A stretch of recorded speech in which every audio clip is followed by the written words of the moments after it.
মা, তুমি আমাকে ছেড়ে চলে গেলে। আমি এখন কি করে থাকবো তোমাকে ছাড়া?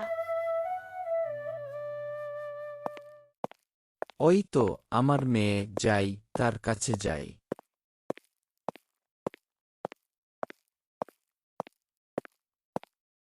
রমিজ আলীর মেয়ে, তার নাম লতা। লতা তার মার কথা ভেবে একবারেই ব্যঙ্গে পড়েছে। মেয়ের কষ্ট দেখে রমিজ আলীরও চোখ থেকে অজরে পানি পড়তে শুরু করল। রমিজ আলী ভাবতে লাগল, না, এইভাবে আর হচ্ছে না। আমাকে এইবার বিয়েটা করেই নিতে হবে, না হলে লতা তার মার চিন্তায় চিন্তায় মারা যাবে। যা বাবা তাই। পরের দিন লতা মা, লতা, বাহিরে আসো, দেখো তোমার জন্য তোমার নতুন মা নিয়ে এসেছি। কিন্তু বাবা, আমি তো মা চাইনি।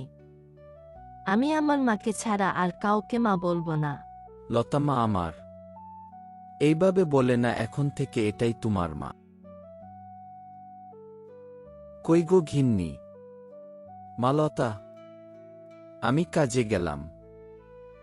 আজকে আমার ফিরতে রাত হবে।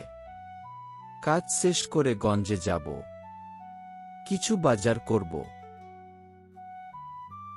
এই বলে রমিজ আলী বাড়ি থেকে বের হয়ে গেল কাজের উদ্দেশ্যে। এই যে রাজরানী, রাজরানীর মতো না ঘুমাইয়া উঠে পড়। বাড়ির অনেক কাজ পড়ে আছে, সব কাজ তুই করবি। লতা তার মায়ের কথা শুনে থমকে গেল। লতা আর কিছু না বলে কাজে লেগে পড়ল। মা, আজ তুমি নাই বলে আজকে আমাকে দিয়ে কাজ করাচ্ছে। তুমি তো মা আমাকে কোনোদিন ও কাজ করতে দেওনি।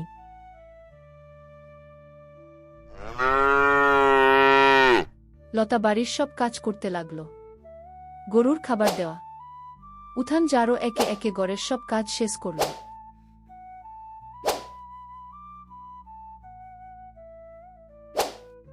রমিজ আলী কাজ শেষ করে বাড়িতে এসে দেখে লতা কাজ করছে। ঠিক এমন সময় এ কি মা লতা, তুমি কাজ করছো কেন? আমি তো আছি। এই দৃশ্য রমিজ আলী দেখে মনে মনে বলল, অবশেষে আমি যেমন চেয়েছিলাম তেমনই হলো। লতার নতুন মা তাকে কত ভালোবাসে।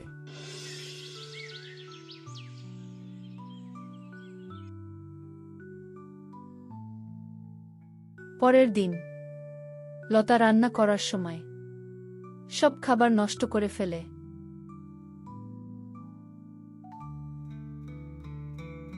লতা ভয় পেয়ে গেল আর বলল, এ কি, আমি এ কি করলাম? মা তো আজকে আমাকে মেরেই ফেলবে।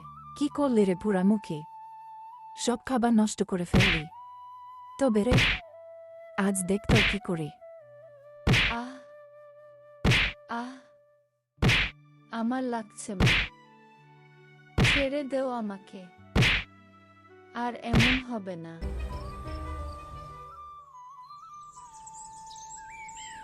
একদিন লতা বাড়ি থেকে বের হয়ে গভীর জঙ্গলে বসে বসে কাঁদছিল। ঠিক এমন সময় লতার চোখ পড়ল এক সাধুর দিকে। লতা ৭-৫ না ভেবে সাধুর কাছে গেল।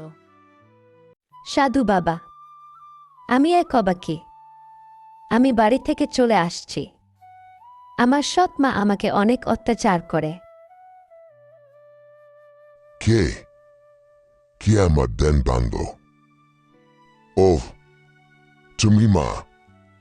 আমি জানি তোমার মনের সব কথা। আমি এখন কি করব বাবা? আমি আর ফিরে যেতে চাই না। তুমি ফিরে যাও মা, এই জঙ্গল নিরাপদ না।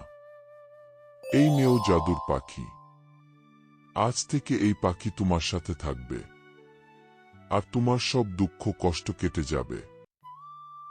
সাধুর কথা মতো লতা বাড়িতে চলে গেল। তারপর থেকে লতার শতমা ও ভালো হয়ে গেল। আর এইভাবেই আজকের গল্পটা শেষ হলো।